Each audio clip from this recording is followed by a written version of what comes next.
गुरुजी एक वर्ड बोलते हैं, क्रिएटेड इमरजेंसी के लिए मेरे पास कोई सिंपैथी नहीं। मृत्यु लोक को क्या कह सकते हैं? श्री कृष्ण उत्तर देते हैं, आपसे मैं पूछती हूँ, मोक्ष प्राप्ति कैसे हो सकती है? इंग्लिश में एक कहावत है, नेवर बर्न योर ब्रिजेस।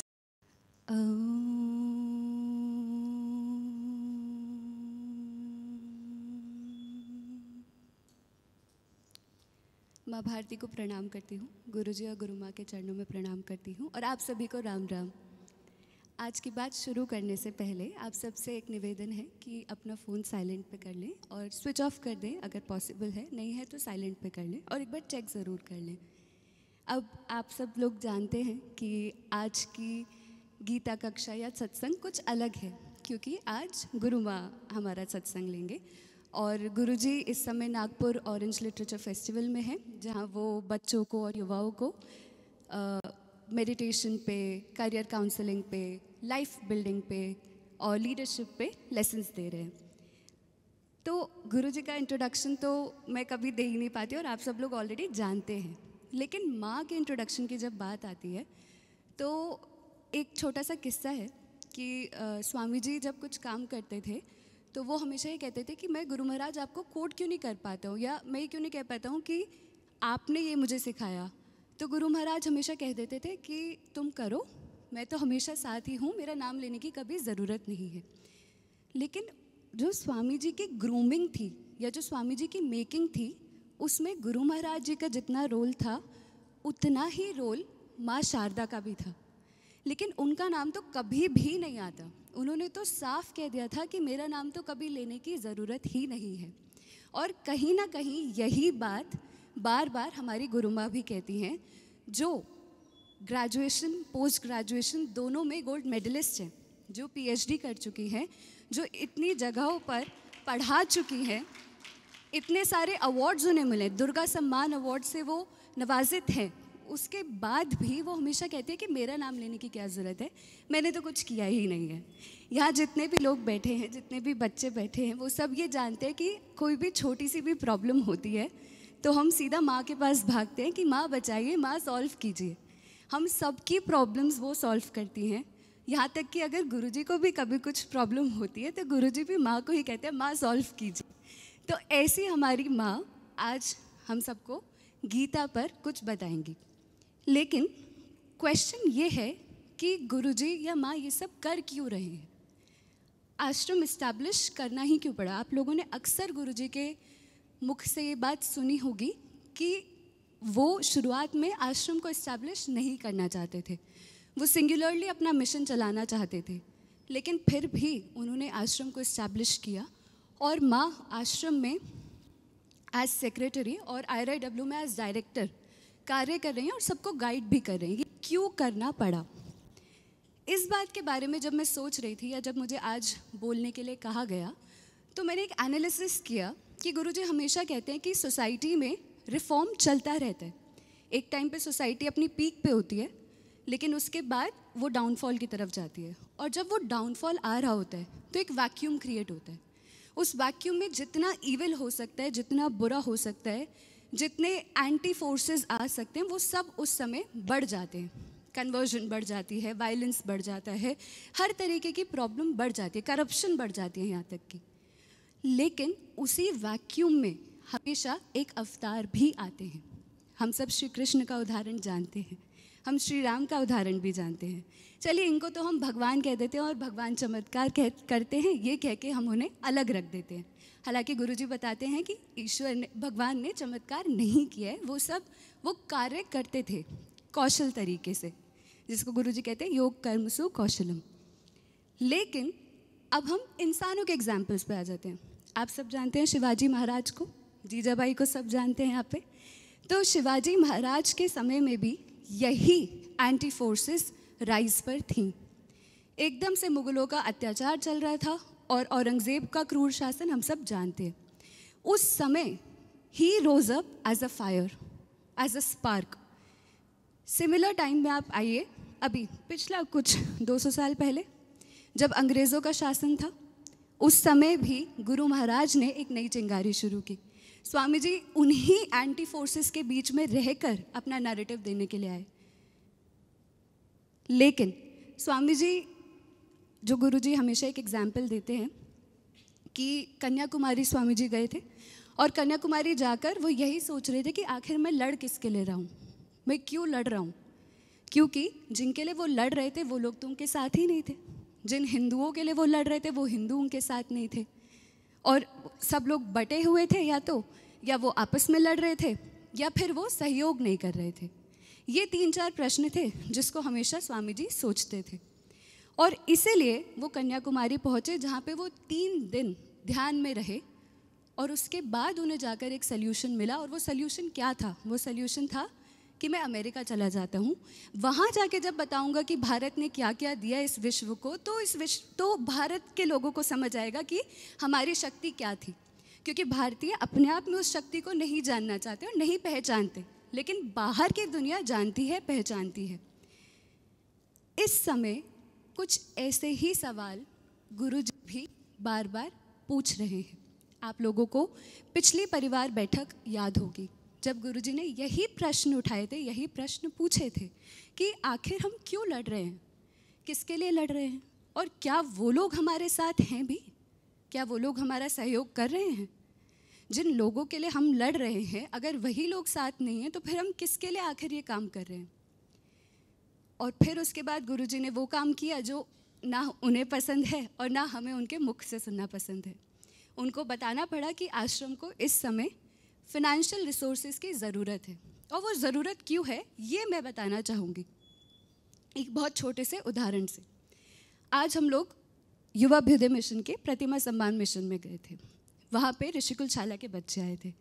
अब आप सब जानते हैं कि ऋषिकुल शाला के जो बच्चे हैं वो मार्जिनलाइज्ड क्लासेस के बच्चे हैं, और उनके पास चीज़ों की कमी है, उनके पास वो रिसोर्सेज नहीं है जो हम लोगों के पास आसानी से होती है। मुझे एक चॉकलेट खानी होगी, मैं अभी ला सकती हूँ, उनको चॉकलेट खानी होगी तो उनको सोचना पड़ेगा, उनके लिए वो चॉकलेट एक लग्जरी है।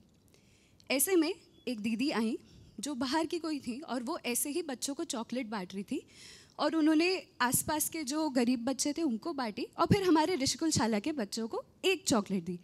8 बच्चे थे, एक चॉकलेट थी। हम लोग क्या करते हैं, भंडारे में जाते हैं तो ज़्यादा से ज़्यादा खाना लेकर आने की कोशिश करते हैं। उन 8 बच्चों ने वो चॉकलेट उठाकर अपने कोऑर्डिनेटर को दे दी कि दीदी आप रखिए, आप बांट लीजिएगा।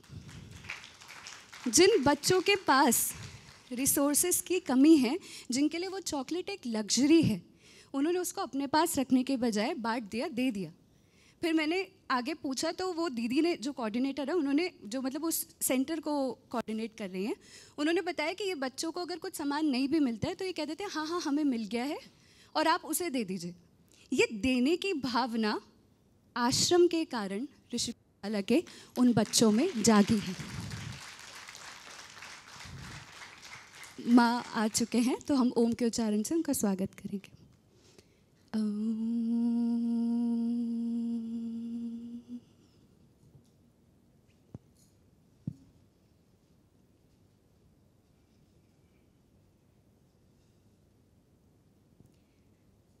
मैं अपनी बात आगे पूर्ण करूंगी।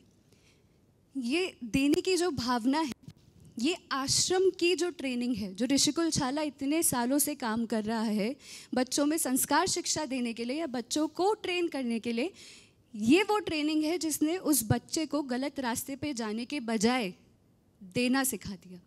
और ये छोटी छोटी चीज़ें हैं जो शायद आज हम रियलाइज़ नहीं कर पा रहे हैं या हमें बहुत बड़े लेवल पे नहीं दिख रही है, लेकिन आगे जाकर जब वो बच्चे, जिनको दुनिया क्या कहती है कि अरे ये तो गरीब का बच्चा है, चोरी चकारी करेगा, जब वो ये ना करके कुछ बड़ा कार्य कर रहा होगा, जैसे यहाँ से ही आश्रम के वजह से ही कुछ बच्चों का गंधर्व महाविद्यालय में एडमिशन हुआ है।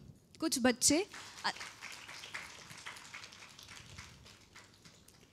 बच्चे इस समय आगे अपने प्रोफेशंस को परस्यू कर रहे हैं। उनमें से एक बच्चा मुझे नॉर्थ कैंपस जाते हुए मेट्रो में मिला, जिसने हमें पहचान लिया, मैंने उसे पहचान लिया।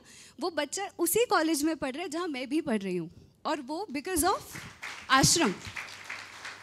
तो ये जो छोटी छोटी ट्रेनिंग है ये हमारा आश्रम दे रहा है, लेकिन ये चीज़ें सामने नहीं आती हैं क्योंकि गुरुजी कभी बोलते नहीं हैं। उनका हमेशा मेथड ये होता है कि कर देते हैं, डिमॉन्स्ट्रेशन हो जाता है, उसके बाद जब वो बड़े रूप में आते हैं तो लोग अगर एनालाइज करें तो ठीक है, ना करें तो फिर नहीं करें। गुरुजी बोलते नहीं हैं। दूसरा एग्जाम्पल जो मैं बताना चाहूँगी, आपने भी देखा होगा कि आश्रम में आपको आसाम के बहुत लोग दिख रहे हैं। तो इस समय प्रोजेक्ट यूपीएससी के कारण 10 बच्चे आसाम से आश्रम में आए हैं, जो यहीं रह रहे हैं, यहीं यूपीएससी की तैयारी करेंगे और उनका सारा खर्चा आश्रम अकेले उठा रहा है। उसके लिए हमें कोई सहयोग नहीं मिला है। तो उन 10 बच्चों का रहना, खाना, पढ़ना, अगर आप नॉर्मली भी देखें तो हम एक छोटी सी जगह पे भी एडमिशन लेते हैं तो हम इजीली थाउजेंड्स में पैसे दे देते हैं। छोटी सी फीस भी हमारी थाउजेंड्स में होती है। आजकल तो स्कूल के बच्चों की फ़ीस भी कितनी राइज़ कर चुकी है। और वहीं एक यूपीएससी जैसा प्रोफेशनल एग्ज़ाम, जो इंडिया के टॉप एग्ज़ाम्स में से माना जाता है, उसकी तैयारी हमारा आश्रम निःशुल्क करा रहा है। लेकिन वो शुल्क निःशुल्क उनके लिए है, लेकिन आश्रम के लिए निःशुल्क नहीं है। आश्रम उसको पे कर रहे हैं। और जब मैं आश्रम बोलती हूँ तो मैं जनरली सोलली गुरुजी को ही बोलती हूँ, क्योंकि he is the doer of everything here. वो अकेले सारे काम को कर रहे हैं। वो एक्टिविज़म भी कर रहे हैं, वो बच्चों की ट्रेनिंग भी कर रहे हैं, वो अर्न भी कर रहे हैं। हम लोग सुबह कॉलेज जाते हैं, दिन में थक के वापस आ जाते हैं और फिर शाम तक थके ही रहते हैं। लेकिन गुरुजी सुबह कॉलेज जाते हैं, अर्ली मॉर्निंग पढ़ाते हैं, बच्चों को वहाँ भी ट्रेन करते हैं, वापस आते हैं, विभिन्न प्रकल्प जो आश्रम के चल रहे होते हैं उन सबको कोऑर्डिनेट करते हैं उसके बाद। और उसके बाद रात में भी जब हम सोने की हालत में होते हैं, गुरुजी अपना चिंतन कर रहे होते हैं। तो he is the soul doer of everything. तो अब ज़रूरत है कि हम सब आगे आएं और उनके साथ हाथ बढ़ाएं, क्योंकि गुरुजी अब बार बार कह रहे हैं कि मेरे साथ समय से काम कर लीजिए, समय से आ जाइए। ये जो समय से वर्ड है ना, ये मुझे बहुत चुभता है और मुझे सच में बहुत चुभता है, क्योंकि गुरुजी हमेशा एक एग्जाम्पल देते हैं सिस्टर निवेदिता का, जब वो बोलते हैं द टाइम हैज़ लैप्स्ड। एक बार अगर टाइम ख़त्म हो गया फिर कुछ नहीं बचेगा। तो उस ख़त्म होने से पहले हम सबको गुरुजी का सहयोग करना होगा, क्योंकि काम देश का है। जैसे मैंने बोला, वो वैक्यूम आप देख भी रहे होंगे, आपने इलेक्शंस देखे होंगे, कल तो सभी ने इलेक्शंस का रिजल्ट देखा होगा। क्या लाइन थी? बटेंगे तो कटेंगे, साथ रहेंगे तो आगे बढ़ जाएंगे। तो वो साथ रहने वाली जो चीज़ है वो हर तरीके से हमें करनी होगी। कुछ लोग यहाँ पे फिज़िकली बहुत सेवा देते हैं, सहयोग करते हैं, लेकिन जो फिज़िकली नहीं आ सकते वो फिनेंशियली सपोर्ट कर सकते हैं। और इसीलिए अब आश्रम में 2 चीज़ें निकाली हैं। एक है आश्रम रत्न। ये नाम ही मुझे अपने आप में बड़ा नायाब लगता है कि कोई हमारे आश्रम का भी रत्न है। तो जो लोग 1 लाख रुपए या उससे ऊपर एक साल में दे सकते हैं, वो सब लोग आश्रम रत्न बनेंगे। और मैं उन लोगों को धन्यवाद भी करना चाहती हूँ जिन्होंने इस चीज़ में अपना योगदान दिया है, और मैं उनका नाम भी लेना चाहूँगी। दिलीप कुमार जी, प्रदीप उन्नी जी, देवेंद्र चिल्लर जी, निशु मारवा जी, राजेश राणा जी, महेंद्र गोयल जी, बिपिन श्रीवास्तव जी, अखिलेश जगत रामका जी, कपिल चांदवानी जी, विश्व प्रकाश जी और कुसुम जी। इन लोगों का तो आभार है ही है कि वो एकदम गुरुजी के कहने पर आए और उन्होंने इस तरीके के सहयोग किया। लेकिन बाकी लोगों से भी रिक्वेस्ट है कि आप भी इसमें सहयोग करें, और साथ ही साथ जितने प्राउडली मैं कह पाती हूँ, हम लोग सब कह पाते हैं कि वी बिलोंग टू आश्रम, तो उतने प्राउडली लोगों को जोड़ भी पाएँ, ताकि और भी लोग हमारे साथ जुड़ें। जब हम अपनी नॉलेज दिखाते हैं तो हम बड़े अच्छे से कह देते हैं कि हाँ, ये तो मैंने आश्रम में सीखा था। चलते चलते हम इतनी चीज़ें सीख जाते हैं। लेकिन जब लोगों को जोड़ने की बात आती है तो हम उतने प्राउडली क्यों नहीं कह पाते? तब भी तो हमें प्राउडली कहना चाहिए कि मैं इस जगह जाती हूँ, जाता हूँ, और मैं चाहता हूँ कि आप भी चलो। तो उन लोगों को लाएं और उनको भी यहाँ पे साथ में जोड़ें। और दूसरा इसमें क्या है कि जो लोग रेगुलरली मंथली एक अमाउंट फिक्स करना चाहते हैं, तो वो ECS के थ्रू आश्रम सहयोगी का टाइटल लेकर उसमें एक अमाउंट फिक्स्ड अपनी बैंक अकाउंट में बात करके उसको आप फिक्स कर सकते हैं, और वो आप मंथली डोनेट कर सकते हैं। अब इसकी जो डिटेल्स हैं उसके लिए मैं रिक्वेस्ट करूँगी कि हमारे जो आश्रम के ग्रुप्स हैं जिसमें आप सब लोग जुड़े हुए हैं, उसका मैसेज वापस से फ्लोट कर दिया जाए। तो आप लोग उस मैसेज को खुद भी पढ़ें, उसमें जितना सहयोग आप कर सकते हैं वो भी करें, और कोशिश करें कि और बहुत सारे लोगों को आप साथ में जोड़ लें। क्योंकि जब तक वो स्ट्रेंथ नहीं होगी, जब तक हम एक नहीं होंगे, जब तक हम बटे रहेंगे, तब तक हम कटते भी रहेंगे। तो उस चीज़ को ना होने दें और क्योंकि this is a glorious movement, जब आगे इतिहास लिखा जाएगा तो देखा जाएगा कि इस समय में भी एक वैक्यूम था, और उस समय चिंगारी कहाँ से निकली थी? आपके पावन चिंतन धारा आश्रम से। तो उस चिंगारी का हिस्सा या उस कहानी का हिस्सा या उस इतिहास का हिस्सा हम सब भी बने, ऐसा सौभाग्य हमारा हो। और गुरुजी को आगे बहुत सारी चीज़ें सोचने का मौका मिले सिवाय पैसे के, तो वो इन सब चीज़ों पर बिल्कुल ना सोचे, क्योंकि वो हम सब सोच लें। और गुरुजी जो एक्टिविज़म करते हैं, जो नेशनलिज्म करते हैं, जो यूथ ट्रेनिंग करते हैं, और जो वो खेलते हैं, मुस्कुराते हैं, खुश होते हैं, जिनको देखकर हम भी खुश होते हैं, वो करें। इसी बात के साथ मैं अपनी बात पूर्ण करूँगी और आदरणीय गुरु माँ से निवेदन करूँगी कि आप आज की बात शुरू करें।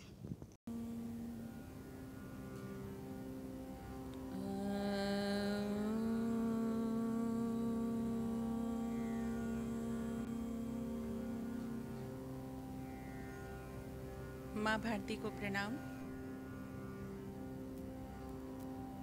गुरु महाराज जी को प्रणाम और आप सभी को राम राम।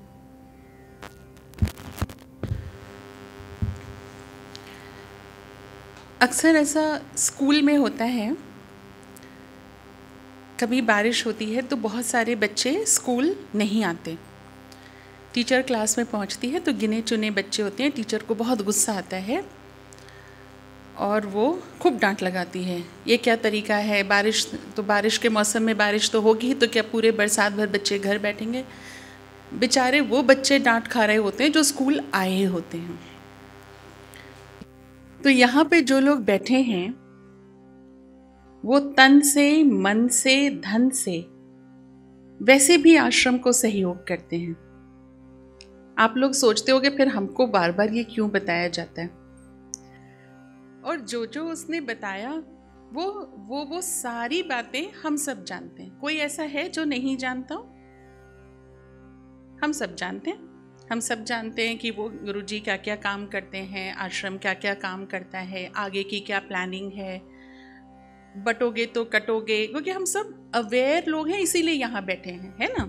नहीं तो संडे का दिन तो मौज मस्ती का दिन होता है। पर ये जो YouTube का माध्यम है, तो यहाँ पे जो भी बच्चा या बच्ची ये बात बोलती है, वो दरअसल कनेक्ट करना चाहते हैं उन लोगों को जो यहाँ उपस्थित नहीं हैं।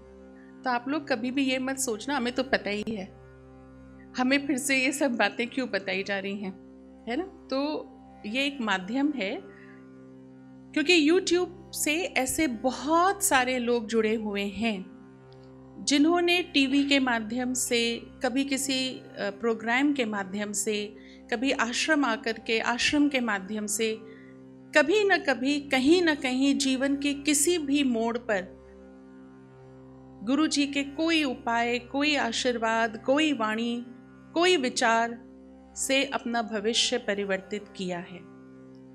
तो इस माध्यम से उन लोगों तक पहुंचने का एक प्रयास है, ठीक है? तो आप सब रत्न तो पहले से ही हैं, नगीने पहले से ही उस अंगूठी में जड़ने की देर है। तो आज का सत्संग आरंभ करते हैं। गुरुजी नागपुर गए हैं, आप सबको मालूम ही होगा।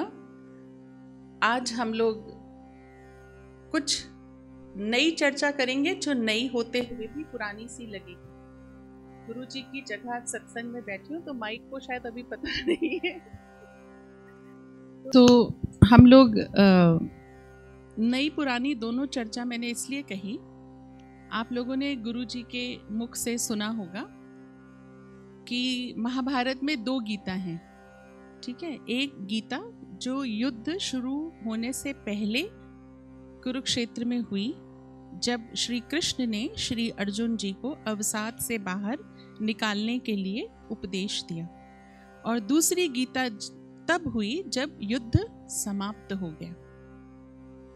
तो आज हम दूसरी गीता को समझने का प्रयास करेंगे। तो हम लोग आज शुरू करेंगे महाभारत में जो दूसरी गीता है उसकी बात करेंगे। मैंने कहा ये गीता कुछ नई है तो कुछ पुरानी है, ऐसा क्यों? ऐसा इसलिए कि जब आप इस गीता को सुनेंगे तो आपको लगेगा इसमें बहुत सारी बातें वही हैं जो पहले वाली गीता में कही गई हैं। उनको बताने का जो तरीका है, जो शैली है, वो अलग है। हम सबको पता है महाभारत के युद्ध में क्या हुआ। पांडवों की विजय हुई, कौरवों की हार हुई। पूरा जो कुरु वंश था लगभग समाप्त हो गया था। भीष्म पितामह बाणों की शैया पर लेटे थे।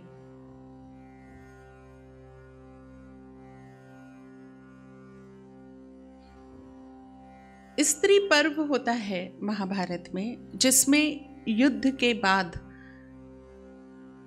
कुरु वंश की जितनी भी स्त्रियां होती हैं वो सारी कुरुक्षेत्र में जाती हैं अपने अपने घर के शवों को पहचानने के लिए, और वहां विलाप करती हैं। धृतराष्ट्र भी वहां जाते हैं, कुंती भी वहां होती हैं, और कुंती के मुंह से कर्ण के रहस्य का उद्घाटन हो जाता है, जिसे सुनकर युधिष्ठिर शोकाकुल हो जाते हैं, परेशान हो जाते हैं। फिर उसके बाद उन्हें श्री कृष्ण समझाते हैं, वो वापस आते हैं, हस्तिनापुर लौटते हैं श्राद्ध कर्म करके। अब सब कुछ सेटल हो गया है। हस्तिनापुर पहुंच गए हैं, राजकाज युधिष्ठिर संभाल रहे हैं, सब कुछ सेटल्ड है, अच्छे से दिन बीत रहे हैं। एक दिन श्री कृष्ण कहते हैं अर्जुन से कि अब बहुत दिन हो गए, यहाँ का कार्य, यहाँ का प्रयोजन समाप्त हो गया, तो अब मुझे वापस द्वारिका जाना है। अर्जुन जी कहते हैं इतनी भी क्या जल्दी है, अब तो सुख का समय आया है। श्री कृष्ण कहते हैं निरुद्देश्य ठहरना मेरे व्यवहार में नहीं है, द्वारिका में बहुत काम है जो मुझे संभालने हैं। अब अर्जुन जी कहते हैं अच्छा, जब आप जाने वाले हैं तो क्या मैं एक निवेदन कर सकता हूं? श्री कृष्ण पूछते हैं बताओ क्या बात है। अर्जुन कहते हैं जब आपने कुरुक्षेत्र में मुझे उपदेश दिए थे, उस समय मेरी मंशा, मेरी मनः स्थिति कुछ और थी। मैं बहुत व्याकुल था, परेशान था, अपने ही लोग दूसरी तरफ खड़े थे। तो आपकी सारी बातें उस वक्त तो जो मुझे उन बातों से जो उत्साह मिला, जो ऊर्जा मिली, उससे मैं ये सब कर पाया। पर वो परिस्थितियां अब नहीं हैं, वो समाप्त हो गई हैं। इसलिए शायद मैं कुछ कुछ आपके उपदेश भूल गया हूं। तो क्या मैं आपसे निवेदन कर सकता हूं कि एक बार फिर मुझे अपने वो उपदेश आप सुनाएं, क्योंकि अब परिस्थितियां दूसरी हैं। अब आपका दिया हुआ वो ज्ञान, व उपदेश शायद मैं नए अर्थों में समझ पाऊं। ऐसा होता है ना, जब एक ही चीज हमने भागवत शिविर में भी गुरुजी से सुनी, अब हम यहाँ पर सुन रहे हैं। ऐसी ही गीता हमने मेवाड़ में जब सत्संग होता था वहाँ भी सुनी, आश्रम में भी सुनी, पर हर बार कुछ नया सुनने को और समझने को मिलता है। और जितना अनोखा हमारा शास्त्र है, उतना ही अनोखा मनुष्य का मन है, क्योंकि मन जिन परिस्थितियों से घिरा रहता है, हमारी आदत है कि हम अपने शास्त्र, अपने आसपास के वातावरण, हर चीज़ अपनी मन की स्थिति के अनुरूप देखते और समझते हैं। तो अर्जुन जी ने भी वही कहा कि उस समय युद्ध की विभीषिका थी, तो सब कुछ वैसे ही डायरेक्शन में मैंने सुना और समझा। अब परिस्थितियां डिफरेंट हैं, कुछ कुछ मैं भूल गया हूँ, इतना सब विप्लव देखा मैंने। तो क्या आप एक बार फिर से मुझे वो उपदेश देंगे? और अब आप जाने भी वाले हैं द्वारिका, न जाने फिर इतना समय, ऐसा मौका कब मिलेगा। श्री कृष्ण थोड़ी मीठी सी डांट लगाते हैं, ये क्या बात हुई, तुम भूल गए इतनी ज़रूरी बात। देखो, student is always a student and teacher is always a teacher. Student का काम है सुनना और भूल जाना, और टीचर का काम है बताना, भूलने पर डांटना और फिर से बताना। तो श्री कृष्ण जी ने कहा ठीक है, मैं बताता हूँ। तो श्री कृष्ण ने कहा थोड़ा अंतर होगा बताने में। क्यों अंतर होगा? उस वक्त जो मैंने बताया था, हम सबको याद है विराट स्वरूप जो उन्होंने अर्जुन जी को दिखाया था। तो उन्होंने कहा उस समय मैंने जो भी बताया था वो योग स्वरूप स्वयं होके मैंने परम तत्व को तुम्हें समझाया था। अब उस योग स्वरूप की आवश्यकता नहीं है, तो मैं कुछ दृष्टांत दे करके या कुछ ऐसी चर्चाएं, कुछ ऐसे संवाद बता करके अब तुम्हें वही ज्ञान दूंगा। तो ज्ञान वही है, शैली श्री कृष्ण जी ने इस बार बदल दी है। अब जब आप कोई भी ग्रंथ पढ़ें, यकीनन आश्रम के लोग ऐसे ही पढ़ते होंगे, तो जो लिखा है उसका तो गहरा अर्थ है ही, लेकिन जब हम रीडिंग बिटवीन द लाइंस इसे कहते हैं, लिटरेचर के स्टूडेंट्स इसे जानते हैं, क्या इन्फर आप और करते हैं इस चीज़ से कि श्री कृष्ण जी ने अपनी पेडागॉजी चेंज करी है ना। इस तरीके से भी हम इस चीज़ को देख सकते हैं। गोल क्या है कि अब जो स्टूडेंट है उसे मेरी बात समझ में आए, क्योंकि परिस्थितियां बदल गई हैं और अब इस ज्ञान से उसको इस पूरी जो राज्य है, इस पूरा राज्य है, इसको अब संभालना है, आगे बढ़ाना है। तो श्री कृष्ण जी ने अब दृष्टांत का पेडागॉजी अपनाई। तो सबसे पहले उन्होंने क्या किया, उन्होंने एक और इंटरेस्टिंग चीज करी। दृष्टांत बताते थे, संवाद बताते थे, दो कैरेक्टर्स लाते थे। जैसे उन्होंने बताया एक सिद्ध ब्राह्मण, पहला जो उन्होंने इंसिडेंट कोट किया, उन्होंने कहा एक सिद्ध ब्राह्मण था और उसके पास एक और विद्वान व्यक्ति आया जिसका नाम काश्यप था। उसने प्रश्न पूछा। जब वो पूरा डिस्कशन कर लेते हैं फिर लास्ट में बताते हैं वो सिद्ध ब्राह्मण मैं ही था। ठीक है, तो ऐसे करके वो एग्जाम्पल्स देते हैं। अब प्रश्न देखिएगा बहुत सिमिलर है, मैं उम्मीद करती हूँ कि पुरानी गीता सबको याद होगी। तो प्रश्न क्या था, काश्यप जो तपस्वी ब्राह्मण है उसने पूछा शरीर किस प्रकार गिरता है, मतलब कैसे मरता है, दूसरा शरीर कैसे प्राप्त होता है, संसारी जीव दुखमय संसार से मुक्त कैसे होता है, और मनुष्य अपने शुभाशुभ कर्मों का फल कैसे भोगता है। सबको याद है, यही कुछ विषय थे पहली गीता में। मनुष्य कैसे मरता है, कैसे दूसरा शरीर धारण करता है, कौन सा शरीर मिलेगा ये कैसे तय होता है, और जो उसके कर्म हैं उनका फल वो कैसे भोगता है। उत्तर आता है जिन कर्मों को वो करता है उन्हीं के अनुसार शरीर की प्राप्ति होती है। हम सब जानते हैं 84 लाख योनियां। ठीक है, तो जैसा अब इसका उत्तर आ रहा है कि जैसा कर्म मनुष्य करता है उसी के अनुसार उसे शरीर प्राप्त होता है। और जब प्रश्न आया था कि मृत्यु कैसे होती है या मृत्यु के लिए क्या कारण उत्तरदायी होते हैं, ये कुछ डिफरेंट था और बहुत इंटरेस्टिंग था। मैंने सोचा मैं आपको इसे पढ़ के सुनाऊं, क्योंकि आपने जो पहले वाली गीता सुनी होगी उसमें आपको लगा होगा कि जब हमारे आने का उद्देश्य पूर्ण हो जाता है या जो हमारे संचित कर्म पूर्ण हो जाते हैं, ऋण बंधन पूरा हो जाता है, कर्म बंधन पूरे हो जाते हैं, तब हम शरीर त्याग देते हैं। ये रिवीजन है पुरानी गीता का, सबको याद है। अब ये तो है ही है इसका आंसर, एक एडिशनल आंसर है कि मृत्यु कैसे होती है, वो बड़ा इंटरेस्टिंग है। चश्मा लगाना पड़ेगा क्योंकि ये गोरखपुर प्रेस की प्रिंटिंग है, तो इसलिए लगाना पड़ेगा। तुम तैयार हो ना? हाँ जी।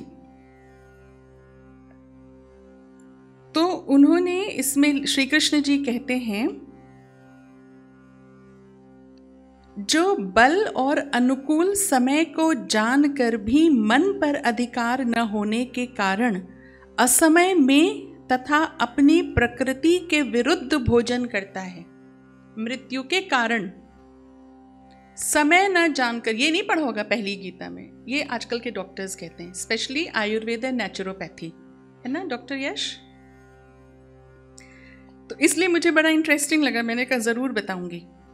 तो जो अनुकूल समय को जानकर भी मन पर अधिकार न होने के कारण असमय में तथा अपनी प्रकृति के विरुद्ध भोजन करता है, अत्यंत हानि पहुंचाने वाली जितनी वस्तुएं हैं उन सब का सेवन करता है, कभी बहुत अधिक खा लेता है और कभी बिल्कुल ही भोजन नहीं करता, कभी दूषित अन्न पान को भी ग्रहण कर लेता है, कभी एक दूसरे से विरुद्ध गुण वाले पदार्थों को एक साथ खा लेता है।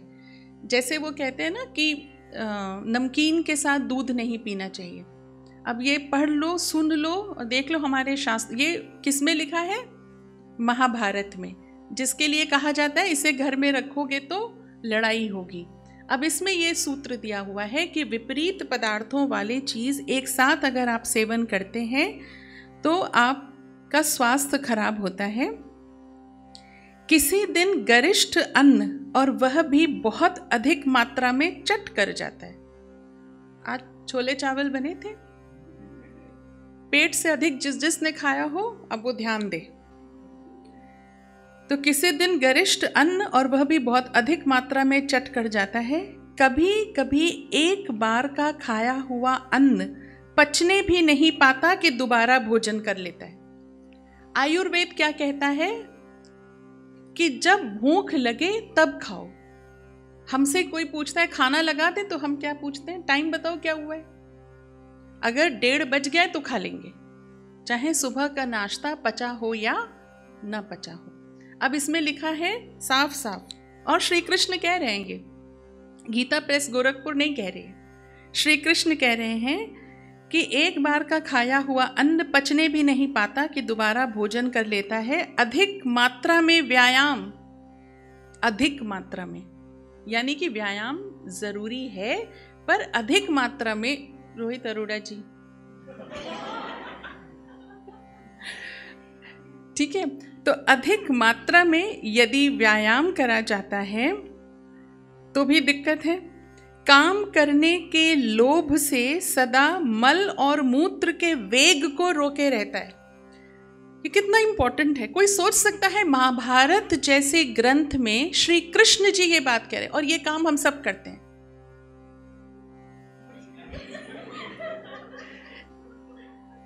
काम की अधिकता है, अभी नहीं करना है तो मल और मूत्र के वेग को रोकते हैं। ये भी आपके स्वास्थ्य के लिए हानिकारक है। And if it becomes a practice तो फिर जल्दी से ही राम राम सत्य हो जाता है। ऐसा इसमें देखो लिखा हुआ है, गीता है ये।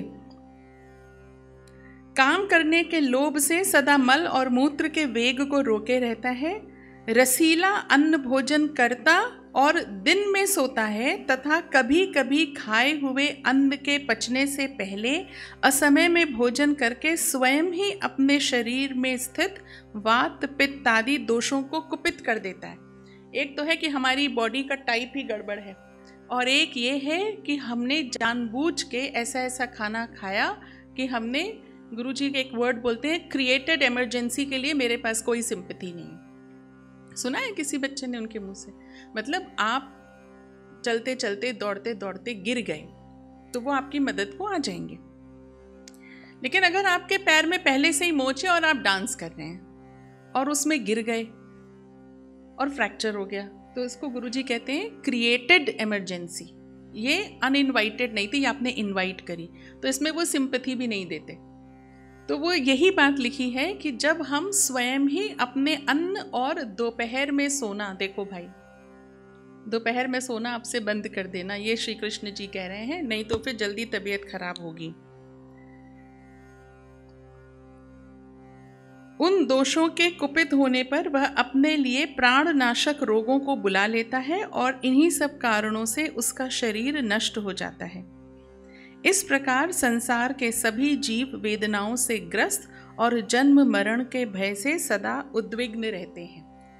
अभी आपको पुरानी गीता में कुछ नया मिला ना, तो अब ध्यान रखिएगा इस बात का, दोपहर में सोना बंद, असमय खाना बंद। विपरीत टाइप के पदार्थों का खाना बंद।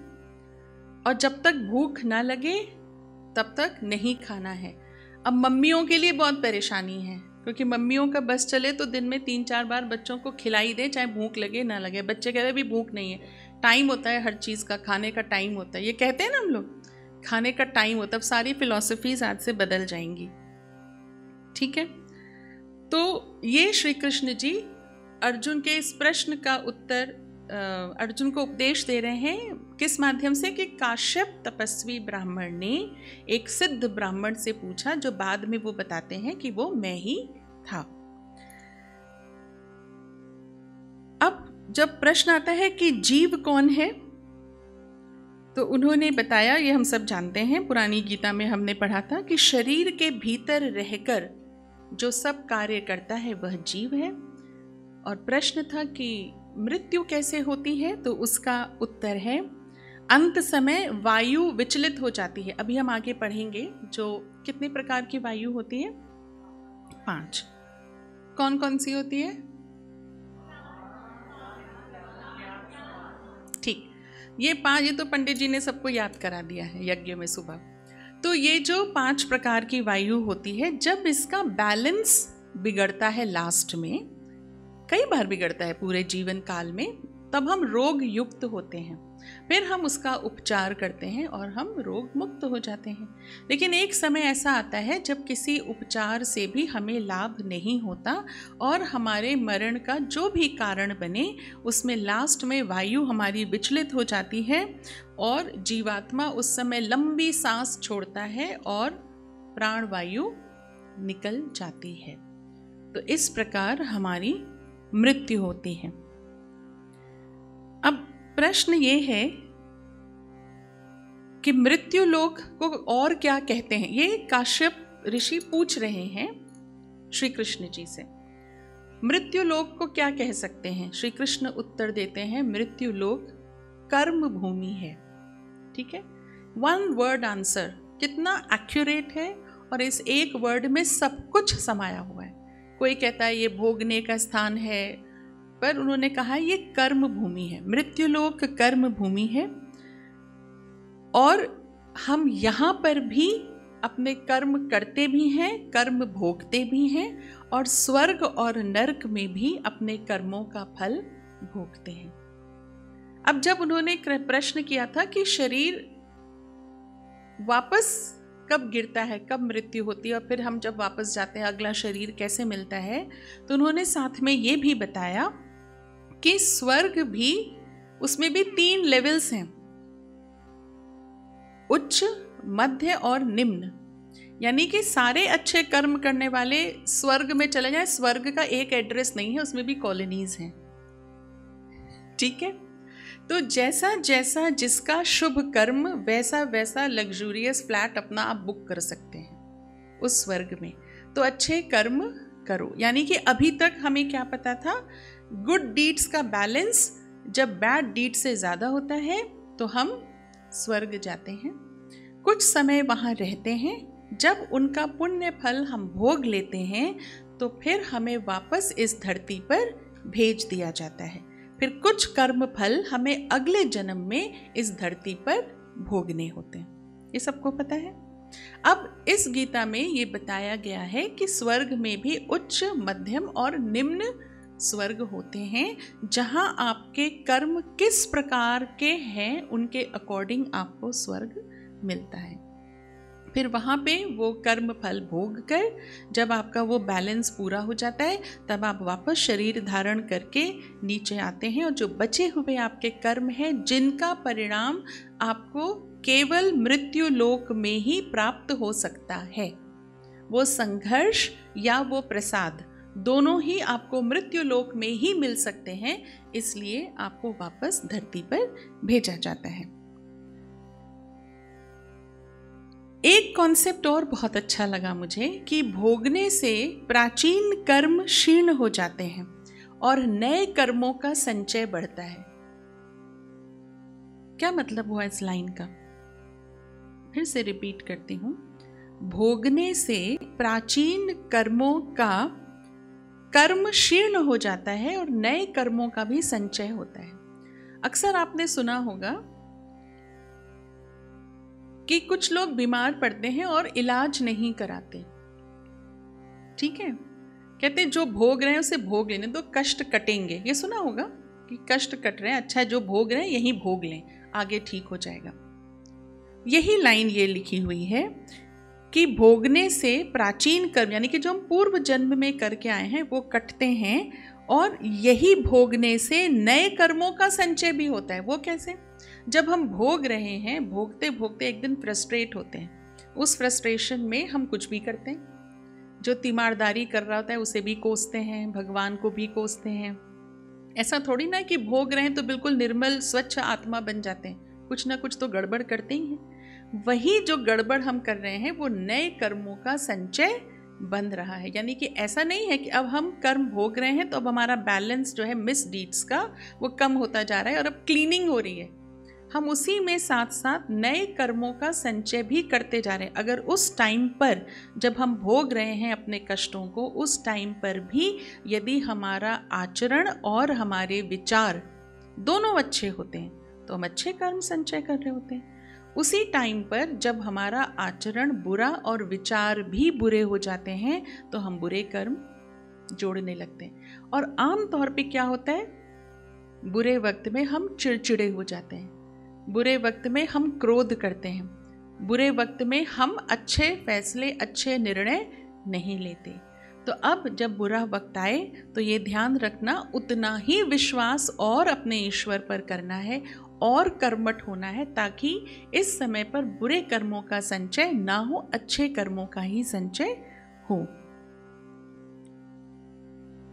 ये हम सबको पता है कि आत्मा निर्विकार है, लेकिन वो शरीर धारण करती है और उसके पीछे कारण हमारा ही अपना कर्म है। ये पुरानी गीता में भी श्री कृष्ण जी ने बताया था।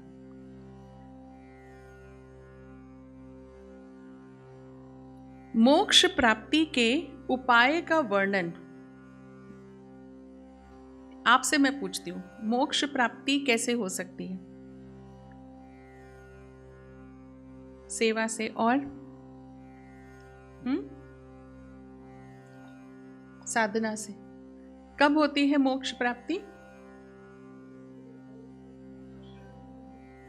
मोह का शरण कब होता है? आपको सब पहले से ही आता है। अब श्री कृष्ण जी इसमें मोक्ष प्राप्ति के क्या उपाय बताते हैं वो मैं आपको पढ़ के सुनाती हूँ। बहुत अच्छा, बहुत एक्यूरेट इसमें चीजें लिखी हुई हैं। जो मनुष्य अभिमान त्याग कर कुछ भी चिंतन नहीं करता और मौन भाव से रहकर पर ब्रह्म परमात्मा में लीन रहता है, वही संसार बंधन से मुक्त होता है। अब आप कहेंगे मौन रहकर हमेशा परमात्मा में लीन रहो तो सेवा कब करोगे? अभी आपने कहा ना, और हमेशा मौन रहेंगे तो कर्म कैसे करेंगे? अभी तो कह रहे थे मृत्यु लोक कर्म भूमि है। तो हमें इसको समझना होगा कि मौन रहने, कितने तरह के मौन बताए हैं?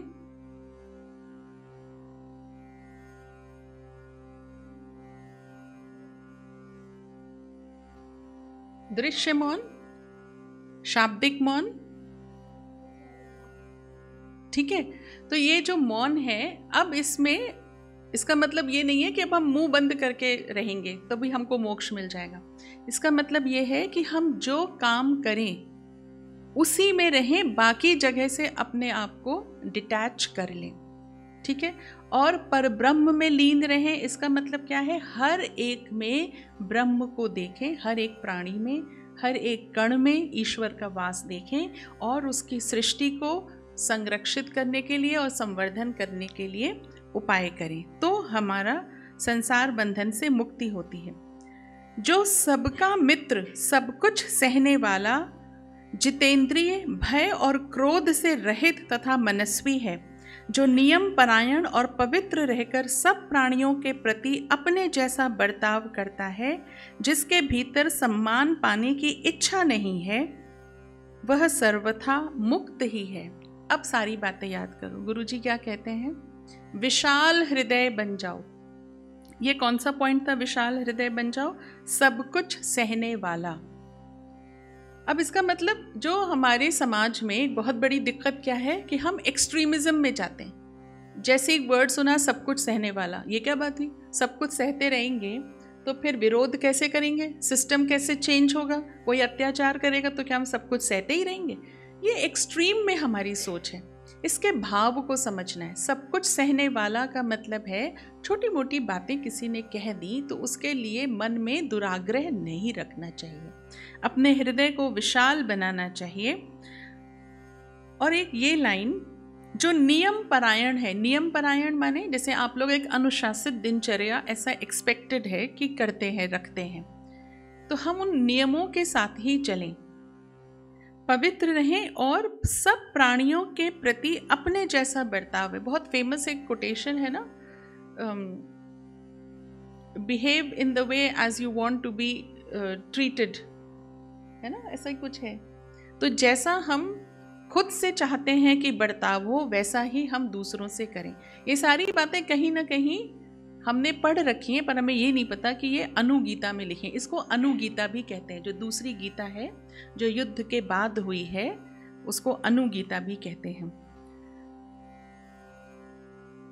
जीवन मरण, सुख दुख, लाभ हानि तथा प्रिय अप्रिय में जिसकी समान दृष्टि है, यानी कि समअवस्था, जो किसी के द्रव्य का लोभ नहीं रखता, यानी कि किसी की संपत्ति पर, किसी की प्रॉपर्टी पर, किसी के अचीवमेंट्स पर आपकी नज़र नहीं है, किसी की अवहेलना नहीं करता, किसी के पास कुछ नहीं है तो उसका अपमान नहीं करेगा, जिसके मन पर द्वंद्वों का प्रभाव नहीं पड़ता, यानी कि कॉन्फ्लिक्ट फ्री माइंड। इसको पिछली गीता में क्या कहा गया है? निश्चयात्मक बुद्धि।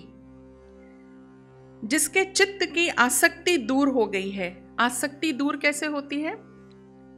जब हम, इसमें बहुत एक एग्जाम्पल है जो गुरुजी अक्सर देते हैं, गुरु महाराज जी वाला, नाव पानी के ऊपर चलती है पर नाव के अंदर पानी नहीं जाना चाहिए, यानी कि चीज़ें सब ज़रूरी हैं लेकिन उन चीज़ों में हमें लिप्त नहीं होना चाहिए। तो जो आसक्ति से दूर हो, जो किसी को अपना मित्र, बंधु या संतान नहीं मानता, मोह का क्षरण, यानी कि हैं सब पर हम उनमें अपना मन उलझा के नहीं रखते, जो सब प्रकार की आकांक्षाओं से रहित हो गया है, जिसकी न धर्म में आसक्ति है न अधर्म में, जो पूर्व के संचित कर्मों को त्याग चुका है, वासनाओं का क्षय हो जाने से जिसका चित्त अत्यंत शांत हो गया है, वह मुक्त हो जाता है। जो वासनाओं के बंधन से छूट जाता है वह मोक्ष प्राप्त करता है। ये 2 पेजेस मुझे आपको सुनाने थे क्योंकि ये बहुत लंबे थे, मैंने कहा इसको सुना देना चाहिए। तो ये उन्होंने बात करी है कि किस प्रकार से मोक्ष की प्राप्ति होती है। अगली बात जो उन्होंने करी, क्योंकि उन्होंने एग्जाम्पल्स दिए हैं बहुत सारे, उन एग्जाम्पल्स को, कहानियों को बताने से कोई लाभ नहीं, क्योंकि उन्होंने हर चीज़ का, जैसे हमारी काव्यात्मक शैली रही है, हर चीज़ का पर्सोनिफिकेशन किया हुआ है। ठीक है, अभी हम आगे पढ़ेंगे। जैसे नासिका का भी पर्सोनिफिकेशन है, जिह्वा का भी पर्सोनिफिकेशन है, मन और जिह्वा का संवाद चल रहा है, मन और विचार का संवाद चल रहा है। मन कह रहा है विचार से कि तुम मेरे बिना कुछ नहीं, विचार कह रहा है मन से तुम मेरे बिना कुछ नहीं। तो वो सब ना बता के मैं आपको क्रक्स दे रही हूँ। ठीक है, तो अगला उन्होंने उसमें लिखा है कि आत्मा का साक्षात्कार कैसे करें। ठीक है, इसका इतना डिफिकल्ट क्वेश्चन है, आत्मा का साक्षात्कार कैसे करें, उतना ही सिंपल आंसर है। श्री कृष्ण कहते हैं योग आवश्यक है। आत्मा का साक्षात्कार करने के लिए योग आवश्यक है, और योगी पुरुष आत्मा को देह से पृथक करके देखता है। मुझे बहुत अच्छे से याद है, किसी नवरात्रि में जब ऊपर गुरुजी ध्यान करवाते थे तो उसमें उन्होंने एक बार चर्चा करी थी कि कैसे एक योगी पुरुष सूक्ष्म शरीर से बाहर निकलकर स्वयं अपने शरीर को लेटा हुआ देख सकता है। किसी को याद है? ठीक, तो योगी जो पुरुष है वो आत्मा को देह से पृथक करके देखता है और अगर योग की उस अवस्था को वो प्राप्त हो जाता है तो वो अपनी आत्मा का साक्षात्कार भी कर लेता है और फिर वो देवताओं का भी देवता बन जाता है, यानी कि वो साधारण मनुष्य नहीं रहता। जिसका चित्त दुविधा में पड़ा होता है वह कभी साक्षात्कार नहीं कर सकता, यानी कि संशयात्मक बुद्धि वाले लोग कभी भी आत्म साक्षात्कार नहीं कर सकते। ठीक है, तो संशयात्मक बुद्धि नहीं होना चाहिए।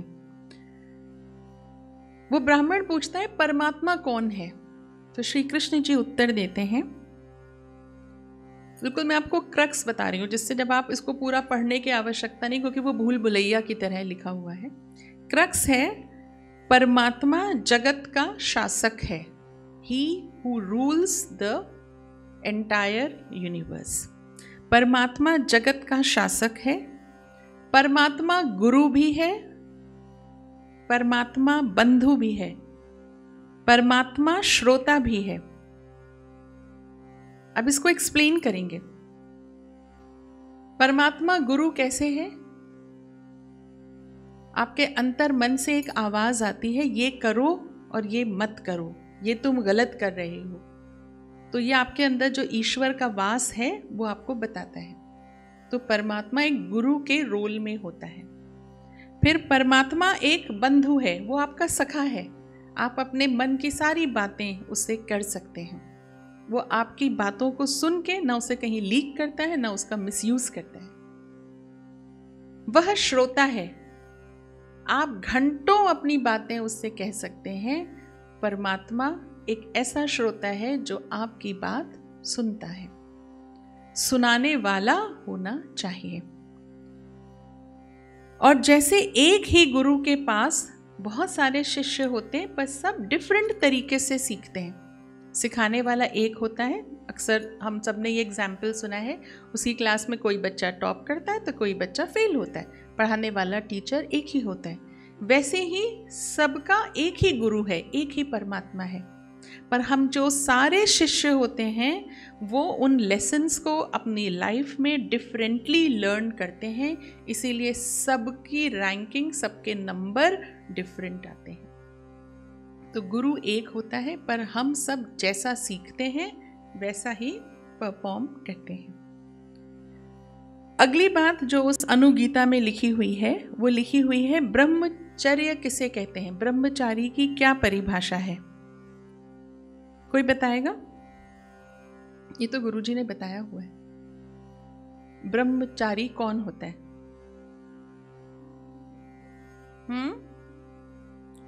बहुत अच्छा। आमतौर पे हम क्या समझते हैं, ब्रह्मचारी कौन है? जो विवाहित ना हो, लेकिन ये इसकी सही डेफिनेशन नहीं है। ब्रह्मचारी वो है जो सबके अंदर ब्रह्म देखता हो। इसका बहुत अच्छा एग्जाम्पल श्री कृष्ण जी देते हैं कि जैसे हम जब हवन करते हैं तो एक होती है अग्नि, फिर होती है लकड़ी, फिर होती है समिधा, और एक होता है होता। होता माने वो पुरुष जो यज्ञ करता है। ठीक है, तो यज्ञ करने के लिए क्या क्या चाहिए? एक होता यानी कि एक पुरुष या एक स्त्री, मतलब एक व्यक्ति चाहिए, अग्नि चाहिए, लकड़ी चाहिए, समिधा चाहिए। ये एग्जाम्पल श्री कृष्ण देते हैं कि ब्रह्मचारी वो होता है जो इन सारी चीज़ों में ब्रह्म को देखे, और अलग करके देखे तो भी ब्रह्म देखे, एक करके देखे तो भी ब्रह्म देखे। यानी कि ब्रह्म ही लकड़ी है, ब्रह्म ही अग्नि है, ब्रह्म ही समिधा है, ब्रह्म ही वो व्यक्ति है जो यज्ञ करता है। तो whole is also Brahma and parts are also Brahma. आमतौर पे कॉन्सेप्ट क्या है? Parts make a whole. ये पढ़ा होगा आप लोगों ने, है ना? बहुत सारे पार्ट्स मिला के एक होल बनाते हैं, WHOLE, है ना, पूर्ण। यहाँ पे ब्रह्मचारी कौन है? जो इस बात को समझे कि पार्ट्स भी ब्रह्म है और पूर्ण भी ब्रह्म है। इसका एक गीत है जो मुझे याद नहीं आ रहा, पर उसका जिस्ट बता रही हूँ।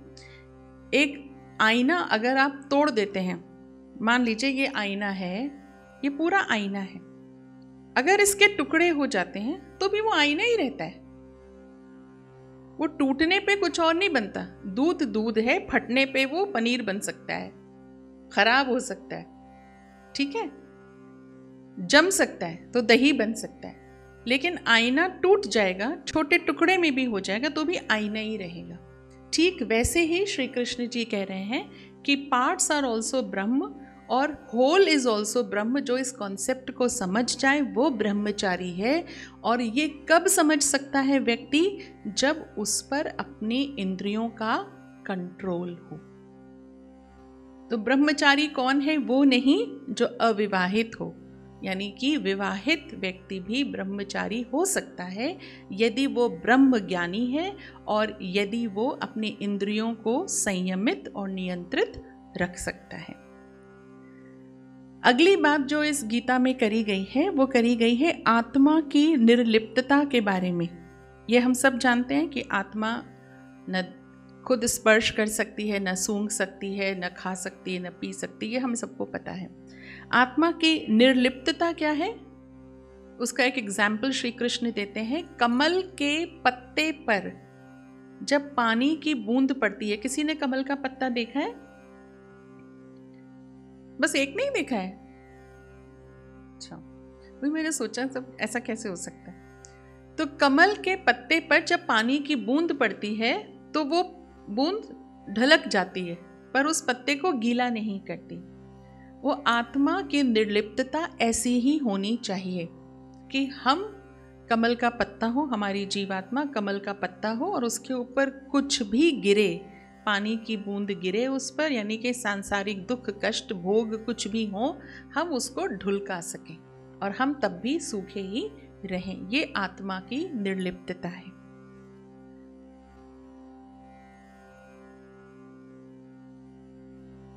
अब एक बहुत मज़ेदार सी बात है, जब मैंने आपको बता रही थी कि उन्होंने पर्सोनिफिकेशन किया हुआ है कि आपस में बहस हो रही है इंद्रियों की कि मेरे बिना तुम्हारा कोई वैल्यू नहीं है, कोई वजूद नहीं है, तो उसमें एक बात निकल के आती है कि मन से बल प्राप्त होता है। ये हम सब जानते हैं, मन के हारे हार है, मन के जीते जीत, ये सुना है। यानी कि मन सबसे बली है, इसीलिए मन सब कुछ कर लेता है, यानी कि सबसे प्रबल मन है। लेकिन जो मन को भी जीत ले वही आत्म साक्षात्कार कर पाता है। पहले वाली गीता में श्री कृष्ण कहते हैं मन चंचल होता है। जब अर्जुन कहते हैं कि मेरा मन चंचल है तो वो कहते हैं हाँ, मन चंचल होता है पर मन को भी कंट्रोल किया जा सकता है। तो सबसे प्रबल मन है, लेकिन अगर जो मन को भी कंट्रोल कर ले उसकी ही विजय स्थायी होती है, उसी का आत्म साक्षात्कार होता है।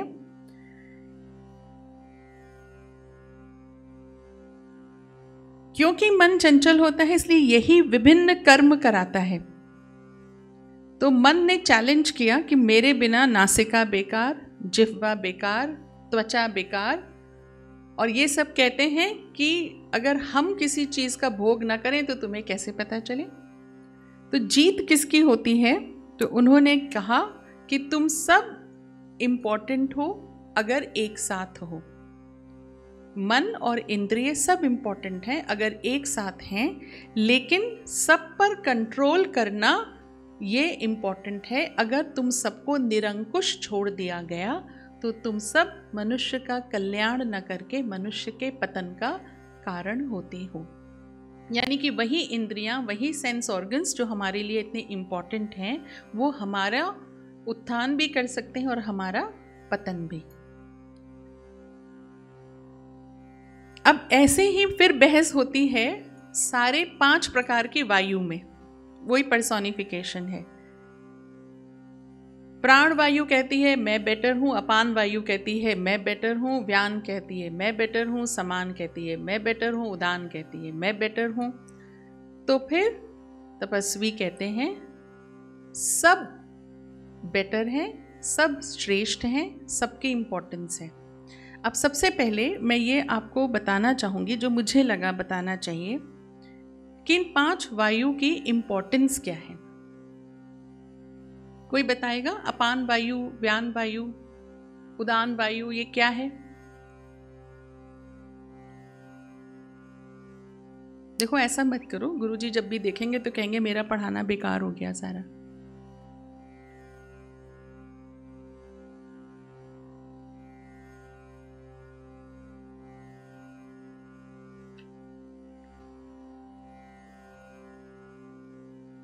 किसी को नहीं पता?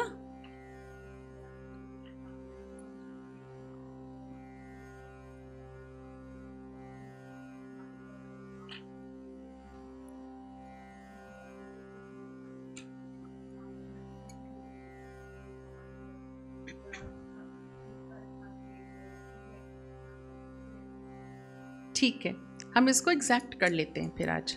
ठीक है, प्राण वायु का स्थान वक्षीय अंग होते हैं। वक्ष समझते हैं ना, आपका सीना, वक्ष स्थल। यहाँ पे क्या क्या होता है? हृदय, फेफड़े। ठीक है, तो जो वक्ष का स्थान होता है उसके अंगों को संचालित करती है प्राण वायु। ठीक, अपान वायु क्या होती है? जो आपके नाभि से नीचे के अंगों को, आपके प्रजनन अंगों को संचालित करती है और मदद करती है, नाभि के नीचे। ठीक, वो कौन सी वायु हुई? अपान वायु। व्यान वायु वो होती है जो पूरी बॉडी में ब्लड के साथ मिलकर सारे ऑर्गन्स को, मांसपेशियों को संचालित करती है। जो आप खाते हैं उसका जो पोषण है वो पूरी बॉडी में पहुंचता है ब्लड सर्कुलेशन के साथ। वो कौन सी वायु है? आज आपके नोट्स मोबाइल में बन रहे हैं।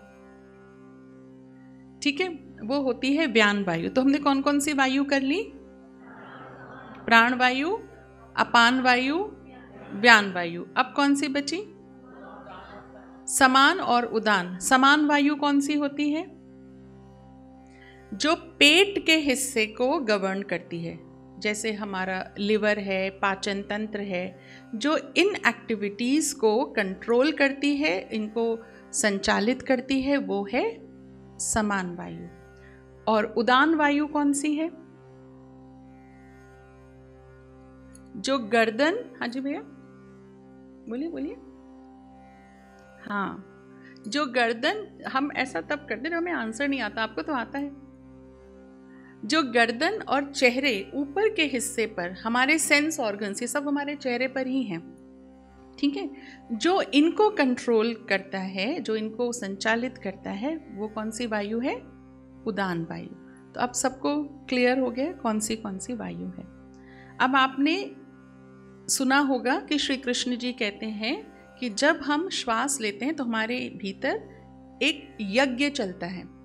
ये जो यज्ञ है, यही वो यज्ञ है। जब हम श्वास भरते हैं तो इन 5 प्रकार की वायु को हम ऐसे तोड़ें, ये योग के माध्यम से संभव है कि ये सारी वायु उन बॉडी पार्ट्स में जाए जहाँ जहाँ के लिए वो रिस्पॉन्सिबल है और वह काम करे।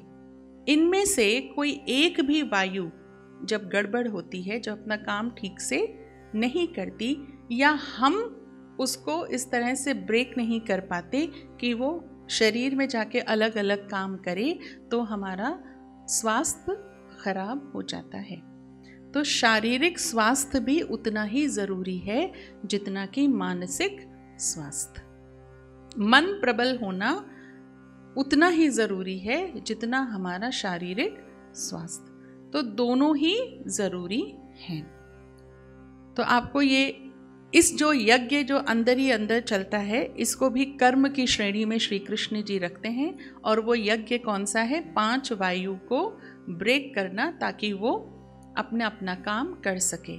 और इसकी यूनिकनेस क्या है इस 5 वायु की? कि ये वायु स्थिर भी होती है, स्थित भी होती है, फिर भी गतिशील होती है। विचलन होते ही शरीर समाप्त हो जाता है। ठीक, ये उसमें लिखा हुआ था वायु के लिए। ध्यान का टाइम बता देना, अभी हैं 10 मिनट। इसके बाद एक बहुत अच्छा एग्जाम्पल दिया है, जनक का संवाद है एक ब्राह्मण के साथ। राजा जनक एक ब्राह्मण को किसी कारणवश दंड देते हैं और कहते हैं मेरे राज्य की सीमा से चले जाओ। ऐसा एग्जाम्पल इसमें दिया हुआ है क्या ये सब कुछ मेरा है? अब उनकी समझ में ये बात नहीं आती और वो अपना निर्णय वापस लेते हैं और उस ब्राह्मण से कहते हैं कि तुम्हारी इच्छा है तो तुम यहाँ पे रहो, अब आगे से ये गलती मत करना। ये कॉन्वर्सेशन है जो श्री कृष्ण ने शुरू में ही अर्जुन जी से कहा था। बातें वही हैं पर इस बार मैं दृष्टांत के माध्यम से बताऊंगा, ठीक है। तो इस बार वो एग्जाम्पल्स देके, किस्से कहानियां सुना के अपनी पेडागॉजी चेंज करके अर्जुन जी को समझा रहे हैं। अब इस बात को हम समझते हैं एक दूसरे तरीके से। कितनी अर्थपूर्ण बात कही है। क्या है वो अर्थपूर्ण बात? एक बार गुरुजी ने एक बात कही थी, हम अभिमान करें तो किस बात का करें? शरीर हमारा दिया हुआ नहीं, हमारे माता पिता की देन है। आंखें हमारी नहीं, सौंदर्य हमारा नहीं, हमारी वाणी हमारी खुद की बनाई हुई नहीं, ईश्वर ने बना के दी। हमारे जो भी हैं, बाल हैं, रंग हैं, उंगलियां हैं, हाथ पैर हैं, ये सब कुछ हमें ईश्वर ने दिया है या हमारे माता पिता ने दिया है। और अगर हम लाइफ में कुछ अचीव कर लेते हैं तो सेल्फ मेड जैसा कुछ होता है, नहीं गुरुजी बताते हैं। तो हमने कहीं से कोई विचार लिया, कहीं से कोई इंस्पिरेशन ली, अब हमने ये शास्त्र पढ़ डाले, ग्रंथ पढ़ डाले जो हमने नहीं लिखे, और उसके बेसिस पर हमने अपनी लाइफ को एक मुकाम पर पहुंचाया और हमने कुछ अचीवमेंट्स करी। तो अहंकार किस बात का? मेरा तो कुछ था ही नहीं। यही कॉन्सेप्ट राजा जनक को महसूस हुआ जब उसने ब्राह्मण ने ये पूछा, आपके राज्य की परिधि क्या है? वो उसे डिफाइन नहीं कर पाए क्योंकि पूरी परिधि उनकी स्वयं की बनाई हुई नहीं थी। तो अब जब भी मन में अहंकार आए किसी के भी, तो उसे तुरंत ये सोच लेना चाहिए कि क्या ये मेरा है? यही श्री कृष्ण अर्जुन जी को बता रहे हैं। उसके बाद वो बताते हैं मनुष्य में सबसे बड़ा दोष क्या है। सबसे बड़ा दोष श्री कृष्ण बताते हैं लोभ है। उन्होंने centre point of all vices, सारे दुर्भावनाओं, सारे दुष्कर्म, सबका सेंटर पॉइंट, सबका हब, सबका कारण बताया है लोभ। जब लोभ बढ़ जाता है तो ये तृष्णा बन जाती है। तृष्णा किसे कहते हैं? लालसा उस हद तक कि वो हवस बन जाती है, किसी चीज को पाने की इतनी ज्यादा हवस होना, तो लोभ तृष्णा में कन्वर्ट होता है। और फिर यही तृष्णा फिर चिंता पैदा करती है। चिंता किस चीज़ की? अब ये जो मैंने अर्जित किया है ये बचेगा कि नहीं बचेगा, इसको कैसे रखूं, कैसे संचित करूं, कैसे बचाऊं, और कैसे कमाऊं, और क्या पाऊं। तो सारी एक्टिविटीज़ जो बुरी हैं उनके मूल में श्री कृष्ण बताते हैं कि लोभ ही इसका उत्तरदायी है। यानी कि अगर हमने अपने मन के लोभ पर नियंत्रण कर लिया तो हम बहुत सारे दुष्कर्मों से बच सकते हैं। जब मैं ये प्रिपेयर कर रही थी तो मैंने बहुत सारी बातें सोची।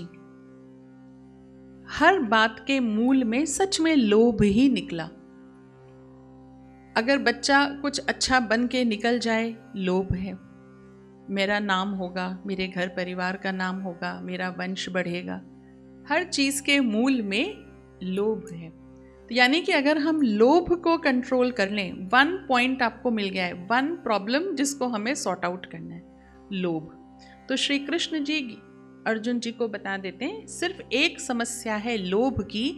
यदि मनुष्य लोभ पर नियंत्रण कर ले और उस लोभ को तृष्णा ना बनने दे तो उसके समस्त विकार समाप्त हो सकते हैं। अगला पॉइंट जो मुझे इस अनुगीता में बहुत अच्छा मिला वो ये था कि ब्रह्मचर्य, गृहस्थाश्रम, वानप्रस्थ या सन्यास, 4 वर्ण होते हैं, हम सबको पता है।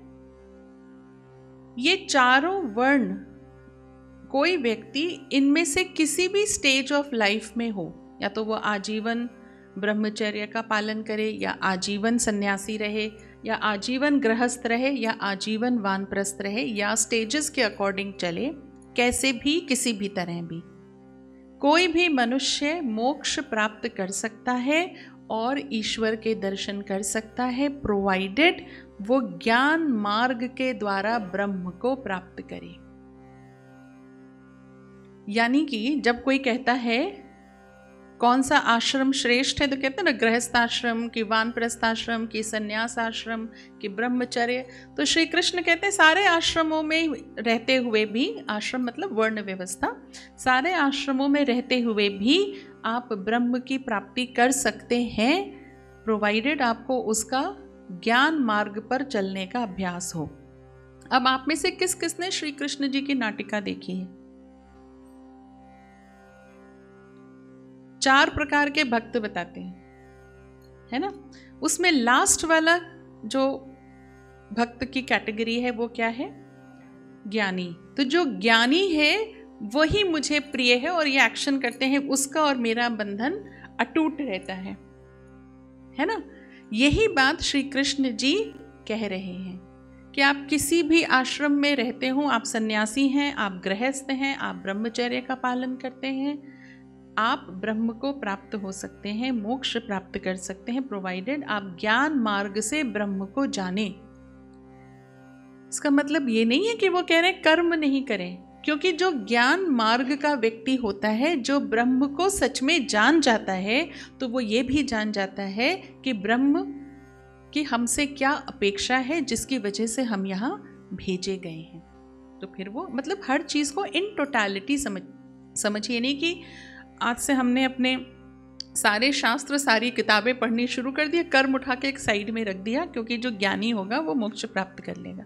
पर पूर्ण ज्ञान वह होता है जब हमें ज्ञान से ये पता चल जाता है कि असली भक्ति किसे कहते हैं।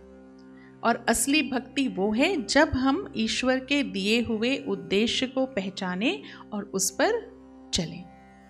ठीक।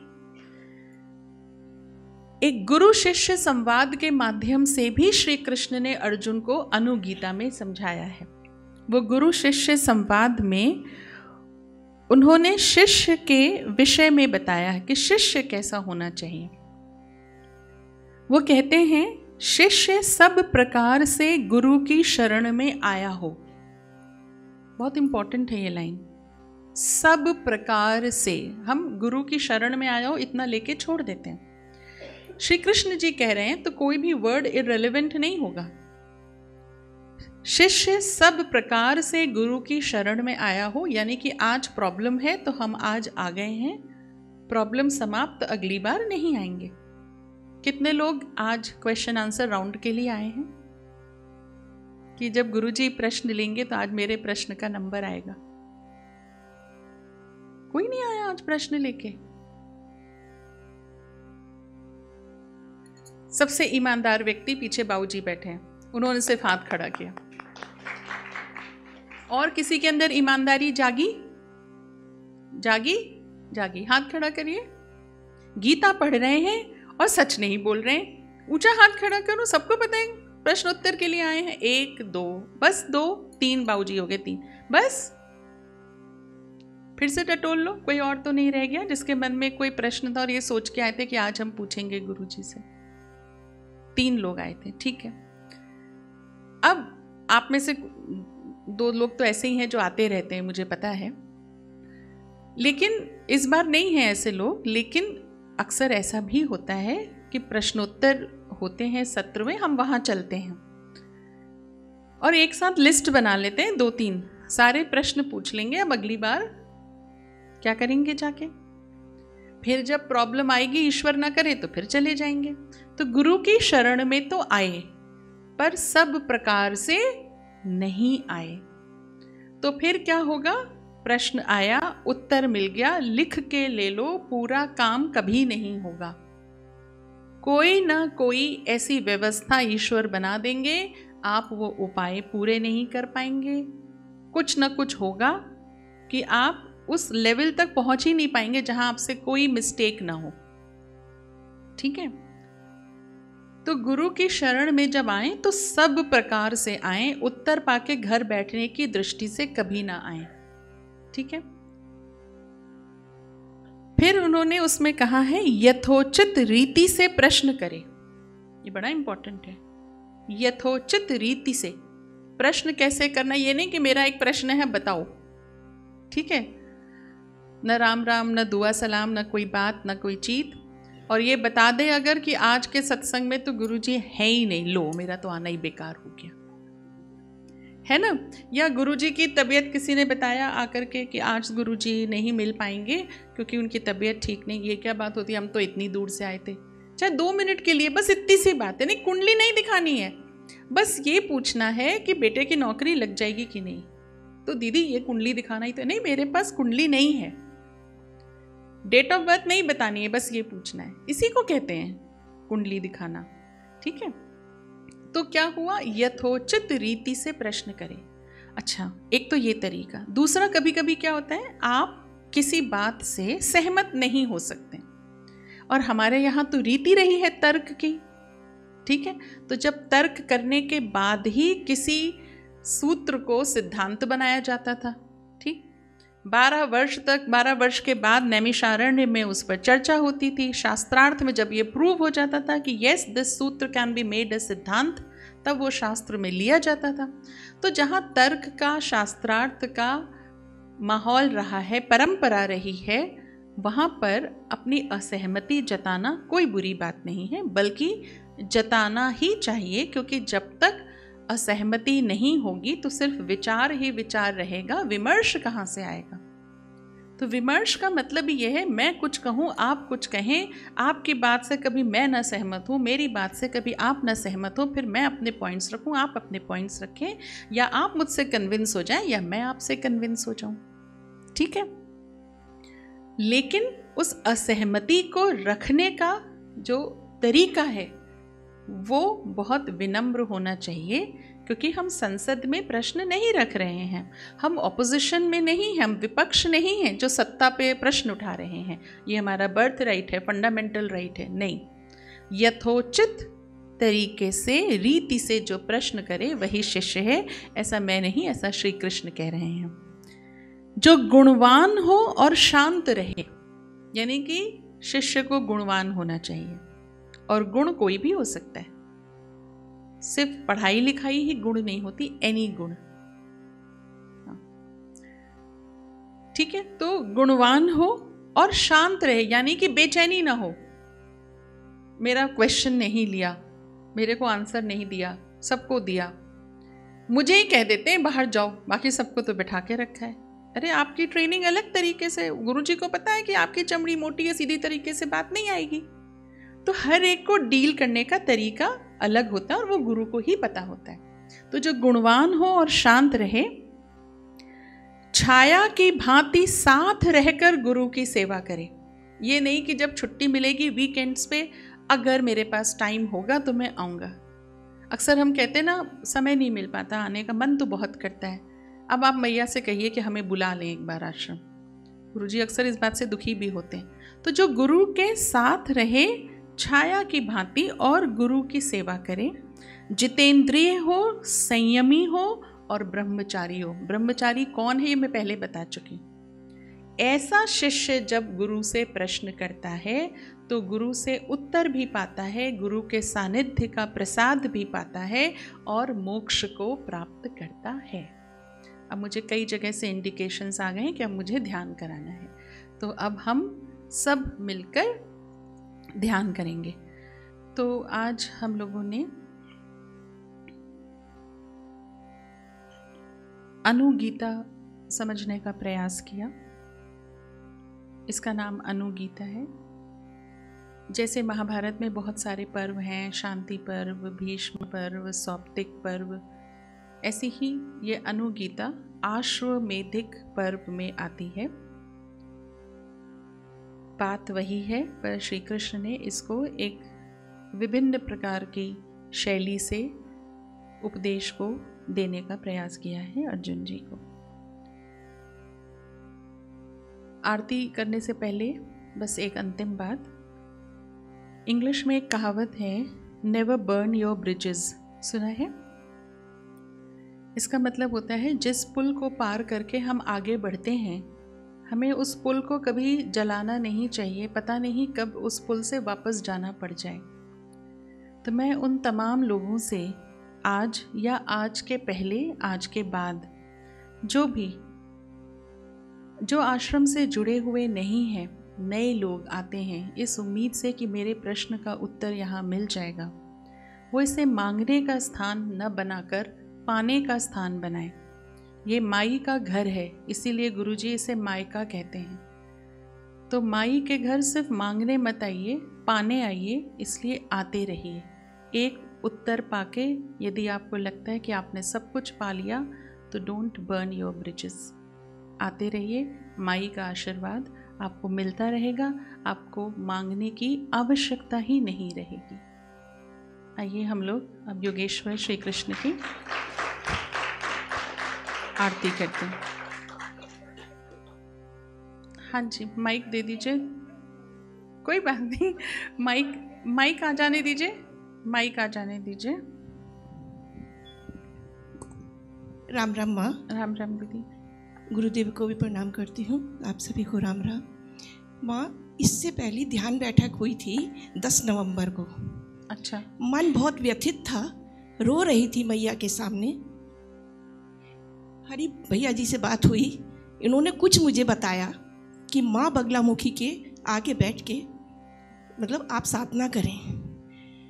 मैं मन की व्यथा तो यहाँ नहीं बोलूँगी सार्वजनिक मंच से, लेकिन चौथे दिन इनके अनुसार मैंने जप किया, साधना की।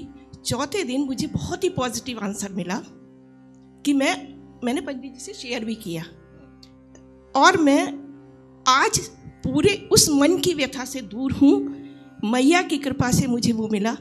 शायद मैं किसका आभार कहूँ, किसका ना कहूँ। मेरे गुरुदेव मेरे लिए परमात्मा, पर ब्रह्म, और ये आश्रम मेरे लिए एक स्वर्ग के समान है। धन्यवाद। आपकी तरफ से माँ बगलामुखी के चरणों में प्रणाम करती हूँ, उन्हें धन्यवाद देती हूँ। संभवतः आपने 2 दिन या 3 दिन जो भी आपने ये जप किया, उससे परिणाम आपको इतनी जल्दी मिल गया। लोग माँ बगलामुखी के, मैंने खुद देखा है, लोग आते रहते हैं, सालों साल उपाय करते रहते हैं, जप करते रहते हैं, माँ उनको भी देती है। पर आप तो वैसे ही आश्रम बहुत रेगुलर हैं, ठीक है। आश्रम के सेवा कार्यों में आप और आपका पूरा परिवार बढ़ चढ़कर दायित्व उठाता है, तो माँ उनकी पहले नहीं सुनेगी तो किसकी सुनेगी।